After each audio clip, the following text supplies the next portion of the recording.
Waleed office में नहीं है और जहाँ है वहाँ मावरा मौजूद है, लेकिन सोचने वाली बात यह है मावरा वहाँ पहुंची कैसे।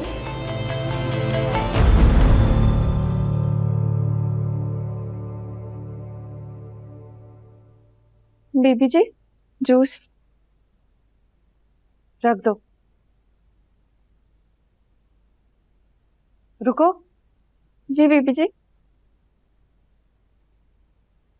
जब मैं यहाँ नहीं थी तो मेरी गैर मौजूदगी में यहाँ क्या कुछ हुआ है? कुछ खास नहीं बेबी जी। ठीक से याद करके बताओ, कुछ तो हुआ होगा ना। वो जी कायनात बाजी आई थी 1-2 दफा और बस। और मावरा वो कितनी बार आई है यहाँ? याद करके बताना ठीक से। नहीं जी वो तो नहीं आती थी, पर आयमा बाजी उनसे मिलने जाती थी और वलीद साहब को आके बताती थी कि वो परेशान है। और याद आया, जब मावरा बाजी के अब्बू का इंतकाल हुआ था तो आयमा बाजी, वलीद साहब और इबाद साहब ने उन्हें बहुत संभाला था, उनके खाने पीने का बंदोबस्त और बाकी सब भी। तो ये बात तुम मुझे अब बता रही हो?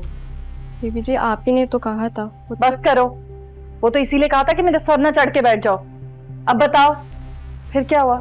और मावरा बाजी की परेशानी पर आयमा बाजी ने बात की थी।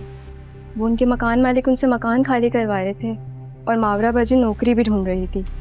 तो इस बात पे मावरा बाजी को आयमा बाजी ने तसल्ली दी कि वलीद साहब उन्हें अपने ऑफिस में नौकरी भी देंगे और रहने के लिए घर का बंदोबस्त भी कर देंगे। अच्छा, फिर वलीद साहब ने क्या कहा?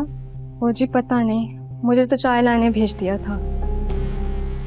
तो किसी कोने में रुक के बात नहीं सुन सकती थी? जहां पूरी बातें सुननी है, इसको सुनने में मौत आ रही थी। काम की बात तो सुनी नहीं।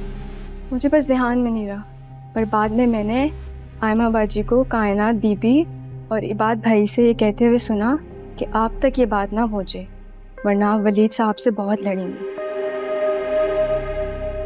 या अल्लाह, मेरे पीछे इतनी साजिशें हो रही हैं। मेरा तो घर बर्बाद कर देंगे ये लोग।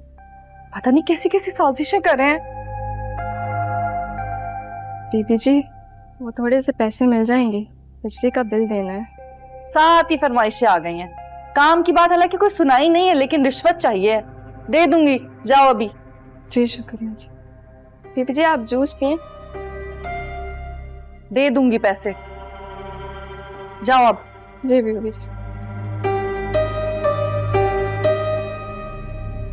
कुछ ज्यादा ही प्यार आ रहा है, उस पर उठा के घर ही ले आते। मुझे लाने की क्या जरूरत थी? ये सब चल रहा है मेरे पीछे, सबको देख लूंगी। देखिए ड्रामा सीरियल दो किनारे, पीर से बुध रात 8 बजे।